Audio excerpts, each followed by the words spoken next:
What's up, everyone? Welcome back to FishOfHex. My name is Travis. Today's video is part 2 in our imported grow out build system conversion, whatever name you want to use. I decided to bypass parts 3, 4, 5, 6, however many videos I originally was going to make, and just kind of skip to the end. I'll put some pictures in here, show you guys everything that I did. But I figure you guys are probably not interested in me breaking it up into many different parts. So we're going to talk about everything that we have going on here, how it's connected, talk about, hopefully I remember, this stupid nonsense with the J-Bow to Apex adapter, and yeah, we'll just kind of talk for a little while. So first things first, this stand is nothing of what I said it was going to be in the previous video. Originally I said I was going to elevate the two tanks and you know, just make them so they're high enough to make the plumbing and reach all the way over to the other tank with gravity and all that good stuff. And yeah, scrap that idea. If you're following me on social media, you probably already realized that. But yeah, so I decided to put them next to each other, and I'll talk about this blue tape in just a second. It's one of those things. So I decided to put them next to each other. The stand is about 40 inches tall right there, so it allows me to really get in here and work. No issues with my head. My head's like, you can see, ooh, there we go.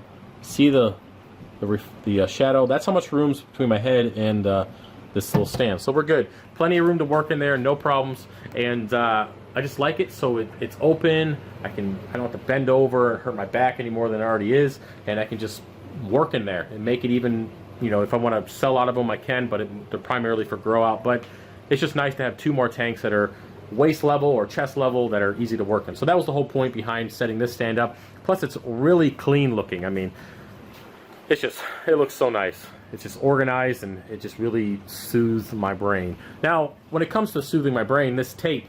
Alright, so when I made these tanks and I drilled them originally, I used two different templates. That's because I didn't have them at the same time. These are some that I brought over from a previous setup. And yeah, water level on this guy, okay, decent. Water on this guy, not decent. It's pretty damn low. To the point that if I'm across the room and I look over and I see the mismatched levels, let me give you an idea. Let me just give you an idea of how awful it is. Yes, I could have went out and got a new tank, and I'm going to see if I can do this with my left hand. And I could have easily just drilled it to make it even, but look at that. Oh, God. Oh, that's hurt my head even looking at it. So the tape is there for now. I'll probably put something else in there, but yeah. So when I'm sitting out on my desk and I look back and I look at the tank, I'm like, okay, I'm going to fool my own brain. And it looks level. So, yeah. Don't judge me. It's just one of those things. So it doesn't affect, and it doesn't affect the growth or anything, the water volume that much. And to be honest, it wasn't worth spending another $120 on a tank, drilling it and replumbing, since I already replumbed everything in. When I finally filled it up, I realized that it was going to be lower. Yeah, it is what it is, and we'll be all right. So next thing is the lighting, which is not here. I ordered one XR15 yesterday. I'm not really in any kind of rush to get the lighting done on this. I'm just going to put one over and see how it works with just the one tank. My plan is I'm going to be using the same brackets that I have on the XR15s that are over here holding it. They hold them on the Aquatic Life. You're not going to see them, but there's two brackets on each light that holds it into that fixture.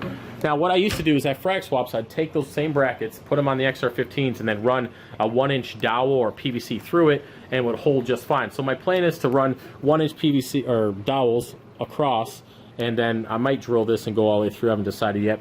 But then the lights will sit on those dowels, they'll support them, or sit underneath them via those brackets, and I'll be able to move them, lower them down if I want, or whatever. It's going to work out pretty good. So that's the plan for lighting. It's going to be two XR15s per tank, and I do have room. When I built this, I made sure there was enough room if I wanted to upgrade to the Aquatic Life fixture. It would work out without an issue. So yeah, one light coming. We'll see how it does, and we'll go from there. Moving over here, I decided to build a second stand with the wood that was left over from the stand that I took apart, and I just added some shelving here to hold my stuff and just kind of keep everything organized. The main purpose was to have this 35-gallon saltwater barrel, which goes through the side, comes over and fills it up. So when I'm doing orders and I got a lot going out, I simply just got to come here, turn a valve, and it will drain salt water into there. And that way it's not getting topped off of fresh water with the ATO, and I don't have to worry about any issues with messing with my salinity. As you guys can see, with about 500 gallons of water in the basement, we're at 51%, and this is right next to the tanks. So 51% is pretty good. It stays between 45 and 55. And I take care of that with the exhaust fan that you guys saw me install, which goes all the way over here through, oh, it is your birthday. It's an office thing. And it goes out the window. Plus we have the dehumidifier. So yeah, sorry about all that spinning around. So the humidity is pretty good. 50%, I'll take that any day in a basement. I mean, especially with this much water. No issues. And of course, temperature is always between 70 and 74. Never budges. It's pretty good. Now, when it comes to plumbing, I decided to go with 1-inch drains in the back of each tank. They go down to a 1.5-inch main drain, which goes all the way around. And behind the tank, and over here, it cuts through. Let me see if I can adjust the camera, and goes into our return section. So it works out good. Filter socks, I am using the 8-inch filter socks, which I'm going to upgrade to the longer ones, because with all these tanks draining into this one return chamber, it's killing my filter socks. I mean, they're overflowing within every single day. So probably to get bigger filter socks, don't have to worry about that. And then when it comes to the return, I decided to clean that. You're not gonna be able to see it. The Jabo DCS 18,000, which is the big boy. I don't know if you ain't gonna be able to see that crap. Anyways, I put a check valve on there. That's powering both those low boys and these two tanks here, which is our selling tank and our 40-gallon shallow reef. So it's got a lot of stuff in it. It's growing. It's doing pretty good. So yeah, so that's powering these tanks, except for the main display, which is being powered by a Jabo DCS 12,000 in the same return section. And yeah, we got the one skimmer, which is the Nios Quantum 300. Haven't cleaned it in 2 years, and it works pretty good still. So knock on metal, wood, I don't know, knock on something, it's not going to break. So it's good to go. So when it comes to the setup, that's about it. I mean, it's very basic. It feeds over to the main tank. The main tank supplies the water back to it. It's all one system. And that's the best part. It's all one system.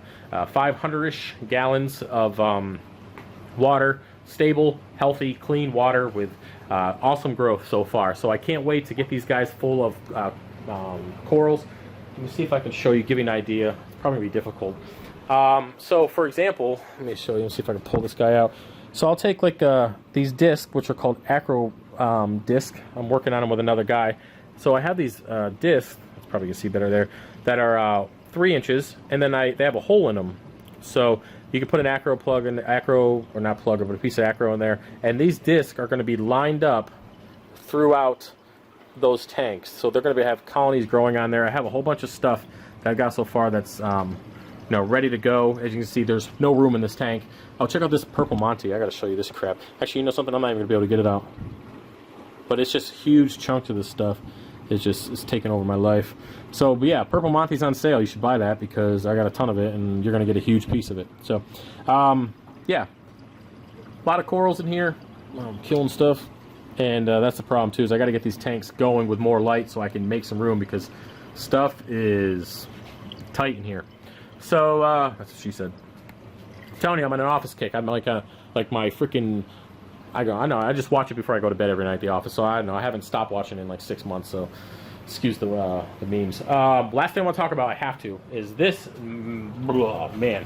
So you guys know that I use the Jabo to Apex adapters here. They are pretty simple to use. They're controlled through the variable dimming modules, these guys right here, or you can have it on your Apex. Anyways, this allows me to control the power heads for the Jabos. Any power head that's Jabo you can use through this. Problem I'm having is when I have both power heads plugged into this box, this light keeps blinking and the power heads don't work. Now we're talking about this WP40 and this WP40. So when they're both plugged in, the light blinks and it doesn't work, or the power heads don't work. It just started. Now what I've done so far is I've swapped out the box, still does it. I swapped out the brand new power supply, still does it. Swapped out the Cat 5 cable, still does it. Even changed to a different variable, excuse me, I'm burping over here, a variable dimming module, and it still does it. My phone's probably going to turn off in 15 seconds, and then I'm going to have to restart it. So I might as well do it now.